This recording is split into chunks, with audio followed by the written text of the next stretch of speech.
Concevoir un film n'est pas une mince tâche. Il y a tellement de facteurs à prendre en considération. Les acteurs, l'éclairage, les costumes, les effets spéciaux et souvent plein de figurants à gérer. Et ce sont rarement des professionnels, ce qui fait en sorte qu'il peut arriver qu'un de ces acteurs d'arrière-plan gâche la scène dans laquelle il joue. Soit en ratant la seule chose qu'ils ont à faire, en étant trop intense ou carrément en oubliant leur rôle. On vous a ramassé le pire du pire, cher Top Secler, et on vous présente donc 11 figurants qui font n'importe quoi. Ah, et essayez de trouver l'emoji découragé. Il représente bien notre réaction face à ces horribles figurants.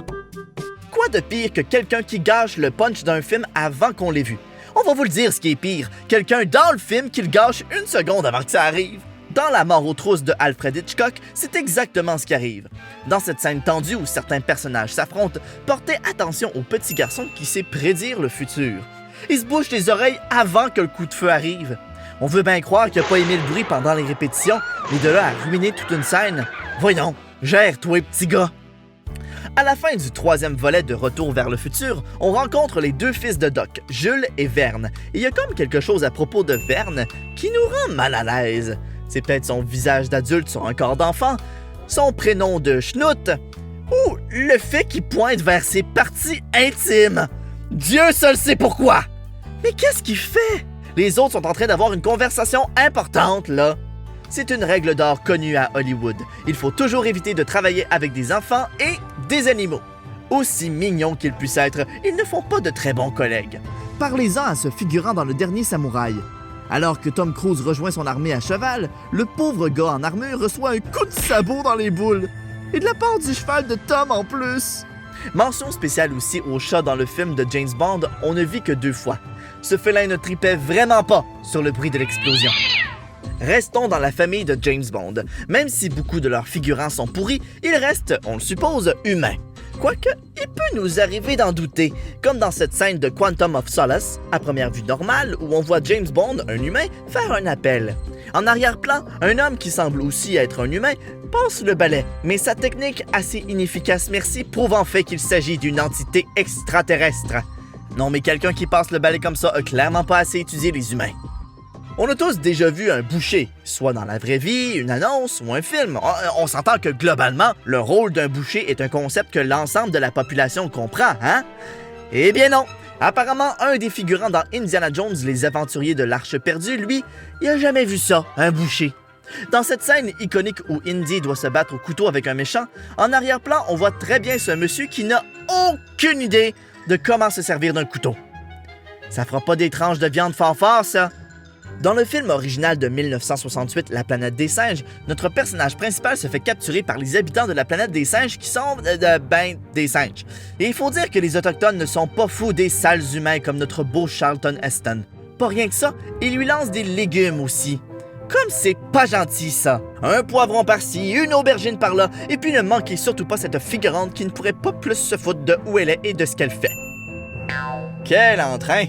Disons que c'est plutôt elle qui mériterait une poire en pleine face. Bon, on vient de voir une figurante avec vraiment pas assez d'enthousiasme, on va vous en montrer un qui en a beaucoup trop. Dans Les Dents de la Mer, un grand requin blanc très méchant terrorise un village touristique des États-Unis. Dans cette scène où la bête attaque un enfant et que tous les adultes sur la plage courent vers l'eau pour le sauver, un des figurants était beaucoup trop de bonne humeur. Probablement trop heureux de pouvoir montrer son beau chapeau blanc à la caméra. Il a dû manquer le mémo quand Spielberg a demandé aux gens d'être paniqués. Êtes-vous prêt à voir la personne la moins dévouée à son rôle de toute votre vie? On l'a trouvé dans la comédie romantique pour ados 10 choses que je déteste de toi. Regardez bien dans l'arrière-plan. Comme vous voyez, le coach s'est fait tirer dans la fesse et d'autres élèves viennent à sa rescousse. Évidemment, la prochaine étape, c'est de demander à quelqu'un d'aller appeler les secours. Toutefois, la fille à qui on confie cette tâche manque un peu de motivation.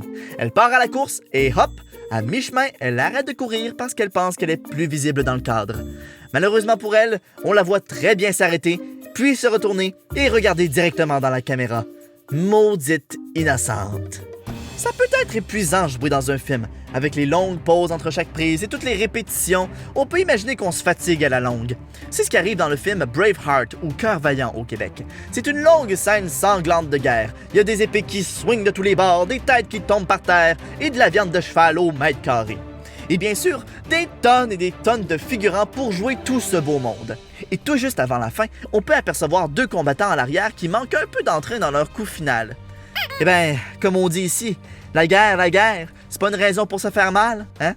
Dans celui-ci, on pourrait blâmer le costume, mais nous, on choisit de blâmer le figurant. Dans Star Wars, la galaxie est remplie de toutes sortes de créatures différentes, dont les monts Calamari, qui ont les yeux pas mal éloignés, merci, ce qui rend probablement aussi la tâche assez difficile pour les acteurs de voir à travers leurs gros masques. Eh bien, on en a la preuve car ce Calamari n'arrive pas à trouver son moniteur. Oups, pas là! Là non plus. Ah, le voilà! En première position, notre préféré, le figurant meurtrier. On est pas mal certain qu'un vrai crime a été filmé à l'insu de la personne et que ça s'est retrouvé dans le montage final du film. Dans l'intro de l'horrible film Monsieur Nounou, mettant en vedette le lutteur Hulk Hogan, on le voit se promener sur sa moto.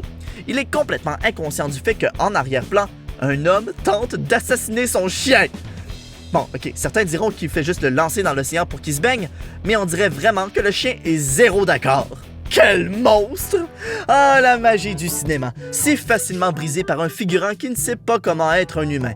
Dites-nous, en avez-vous déjà repéré des figurants qui font des niaiseries? Et avez-vous trouvé l'emoji?